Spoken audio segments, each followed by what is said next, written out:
New York City, Greenwich Village. A small, dimly lit apartment on McDougal Street. October 15th, 1977. 3:47 a.m. on a Saturday morning. The building is silent except for the distant hum of traffic and the occasional footstep in the hallway above. In apartment 3B, Christopher Walken sits on the edge of his bed, staring at a script that will change his life forever. But he doesn't know that yet. What he knows is that he can't sleep. What he knows is that reading these pages makes him feel sick to his stomach. What he knows is that if he takes this role, he might never be the same person again. The script is The Deer Hunter, and the director is Michael Cimino, a man who will push Christopher Walken so far beyond his psychological limits that for 6 months, nobody, not his wife, not his agent, not his closest friends, will recognize the person he becomes. This is the story of what happens when method acting goes too far. When a director's vision becomes psychological manipulation. When an actor disappears so completely into a character that he can't find his way back. And when the line between performance and reality dissolves entirely. But let's start 3 weeks earlier, in a casting office on West 44th Street. Christopher Walken is 34 years old and desperate.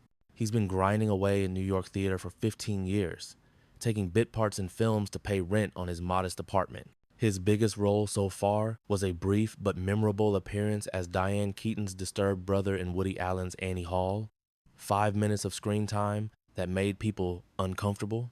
That discomfort is exactly why Michael Cimino wants him for The Deer Hunter. Cimino is not like other directors. He's a perfectionist who believes that great art requires great suffering. He's made one film, Thunderbolt and Lightfoot, and now he's been given a massive budget to make his vision of the Vietnam War. But Cimino doesn't want to make a war movie. He wants to make a movie about what war does to the human soul. But let's start 3 weeks earlier, in a casting office on West 44th Street. Christopher Walken is 34 years old and desperate. He's been grinding away in New York theater for 15 years, taking bit parts in films to pay rent on his modest apartment. His biggest role so far was a brief but memorable appearance as Diane Keaton's disturbed brother in Woody Allen's Annie Hall. 5 minutes of screen time that made people uncomfortable. That discomfort is exactly why Michael Cimino wants him for The Deer Hunter. Cimino is not like other directors. He's a perfectionist who believes that great art requires great suffering. He's made one film, Thunderbolt and Lightfoot, and now he's been given a massive budget to make his vision of the Vietnam War. But Cimino doesn't want to make a war movie. He wants to make a movie about what war does to the human soul. The role of Nick Chevotarovich is the most challenging part in the script. A sensitive young man from a Pennsylvania steel town who goes to Vietnam with his 2 best friends. The war doesn't just change him, it breaks him. By the end of the film, he's playing Russian roulette in Saigon, addicted to the adrenaline of near death, unable to remember who he used to be. During the audition, Cimino doesn't ask Christopher Walken to read lines. Instead, he asks him a question that will haunt both of them for years to come. "How far are you willing to go?" Cimino asks. "What do you mean?" Walken replies. "To become this character. To really understand what it means to be broken by war. How far are you willing to go?" Christopher Walken looks at the script in his hands, then back at Cimino. Something in the director's eyes suggests this isn't a metaphorical question. This isn't about acting technique or method preparation. This is about something deeper, something more dangerous. "As far as it takes," Walken says. He gets the role, but getting the role is just the beginning. 3 months before filming begins, Cimino calls Christopher Walken with an unusual request. He wants Walken to disappear, not physically, but psychologically. He wants him to start living as Nick Chevotarovich. "I want you to forget Christopher Walken exists," Cimino tells him. "For the next 6 months, you are Nick. You think like Nick. You feel like Nick. You respond to the world like Nick would respond." This is method acting taken to an extreme that would make Stanislavski himself uncomfortable. But Christopher Walken agrees. He's hungry for a breakthrough role, and he trusts Cimino's vision. What he doesn't understand yet is that Cimino's vision requires him to experience genuine psychological trauma. The transformation begins immediately. Walken starts dressing differently, walking differently, even talking differently. He adopts Nick's mannerisms, his speech patterns. his way of moving through the world. But Cimino wants more. He wants Walken to understand what it feels like to be powerless, to be afraid, to have your sense of self systematically dismantled. So he begins a program of psychological manipulation that would be considered unethical by today's standards. First, Cimino isolates Walken from his support system. He convinces him that staying in character requires cutting contact with friends and family who might pull him out of Nick's mindset. Walken's wife, Georgianne, a casting director who understands the industry, is worried. This doesn't seem like normal preparation. This seems like something else entirely. Chris isn't himself, she tells their mutual friends. It's like he's disappearing, but when she tries to talk to her husband about her concerns, he responds as Nick would respond. Confused, defensive, unable to understand why she's upset. The man she married is still there physically, but psychologically, he's becoming someone else. Cimino's methods become more extreme. He has Walken study footage of actual Vietnam veterans suffering from PTSD. Not just clinical footage, but raw, unfiltered documentation of psychological breakdown. Walken watches hours of men crying, shaking, unable to function in normal society. Cimino wants him to internalize their pain. Then comes the isolation. For 2 weeks, Cimino has Walken live alone in a small apartment in Queens, cut off from all contact with the outside world. No television, no radio, no books except military manuals and letters from fictional soldiers. The apartment is decorated to look like Nick's childhood bedroom, complete with high school trophies and faded photographs. Walken later describes this period as the most disturbing of his life. I started forgetting things, he says in interviews years later. Not lines from the script, but things about myself. My own memories started feeling foreign. But the most extreme part of Cimino's preparation involves what he calls emotional archaeology.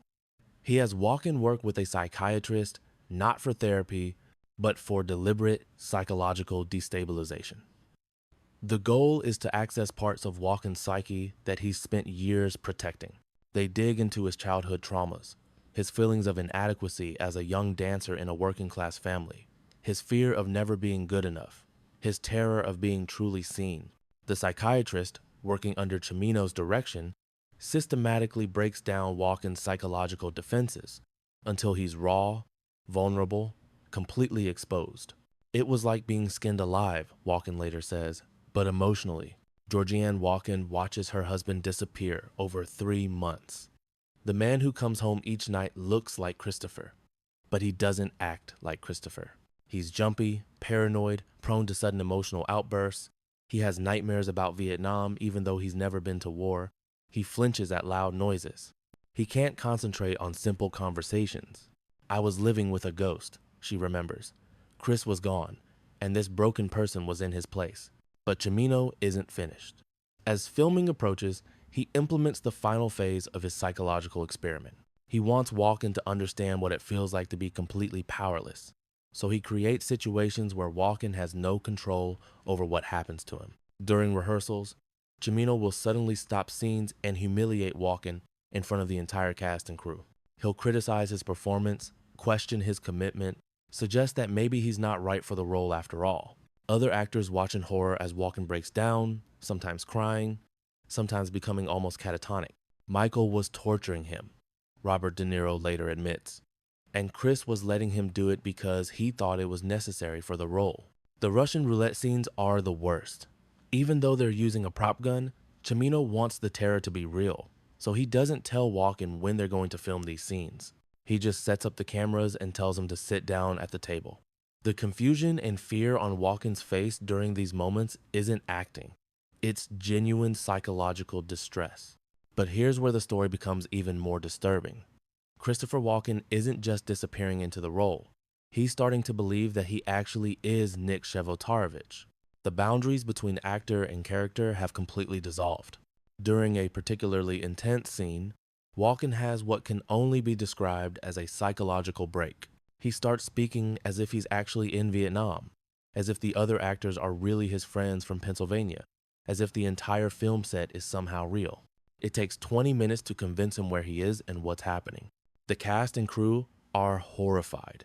Several people suggest stopping production, getting Walken professional help, but Cimino sees this as proof that his method is working. He's created something that's never been achieved before in cinema, an actor who has genuinely become his character. Filming wraps after 4 months of the most intense psychological pressure Christopher Walken has ever experienced. But the ordeal isn't over. Cimino's final demand is that Walken stay in character until the film is edited and released. He wants to preserve the authenticity of his performance. So for 2 more months, Christopher Walken continues to live as Nick Chevotarovich. He moves through the world like a damaged veteran, unable to connect with other people, haunted by experiences that aren't technically his own. His wife considers leaving him, his friends stop calling, his agent wonders if his client will ever be psychologically stable enough to work again. The turning point comes on a cold February morning in 1978. Walken wakes up in his apartment, and for the first time in 6 months, he remembers who he actually is. Not completely, not all at once, but enough to realize what's happened to him. He looks in the mirror and sees Christopher Walken's face, but he feels like Nick Chevotorovich's pain. The process of reclaiming his own identity takes months of actual therapy. Not the destructive kind Cimino arranged, but genuine healing. Walken has to learn how to be himself again, how to separate his own emotions from the character's trauma, how to trust that it's safe to let Christopher Walken exist again. It was like coming back from the dead, he later says. For 6 months, I wasn't me.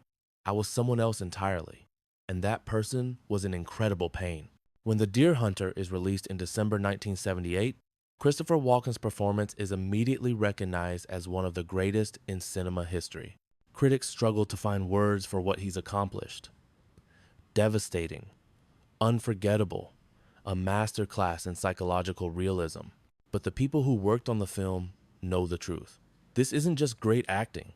This is documented psychological breakdown, captured on camera, and edited into a narrative. Christopher Walken didn't perform Nick Chevotorovich's madness. He experienced it. At the Academy Awards ceremony in April 1979, Christopher Walken wins the Oscar for Best Supporting Actor. When he takes the stage to accept the award, he's visibly shaking, not from excitement, but from the lingering trauma of what he went through to earn this recognition. I want to thank Michael Cimino, he says, for pushing me further than I thought I could go. And I want to thank my wife Georgianne for bringing me back. But in interviews years later, Walken is more honest about what really happened during those 6 months. I disappeared, he says simply.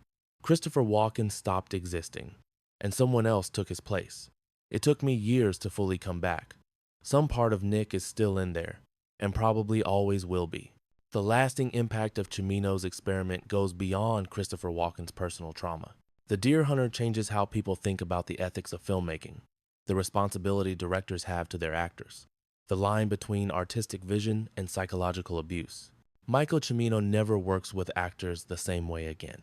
The guilt of what he put Christopher Walken through haunts him for the rest of his career. In his final interview before his death in 2016, he admits that he went too far. I got the performance I wanted, he says, but at what cost? I broke a human being to make a movie. I'm not sure that's ever justified, no matter how great the art that results. For Christopher Walken, the experience becomes both the foundation of his career and his greatest challenge. Every role afterward is informed by what he learned about himself during those 6 months of psychological hell. His ability to access authentic pain, to portray characters on the edge of sanity, comes directly from his own experience of having his sanity temporarily destroyed. But it also means he has to be careful. Other directors, hearing about Cimino's methods, want to push Walken to similar extremes. He has to learn to set boundaries to protect what's left of his psychological stability, while still accessing the depths that make his performances so powerful. The lesson of Christopher Walken's disappearance is both inspiring and terrifying. It shows what's possible when an actor commits completely to a role, but it also shows the danger of sacrificing human well-being for artistic achievement.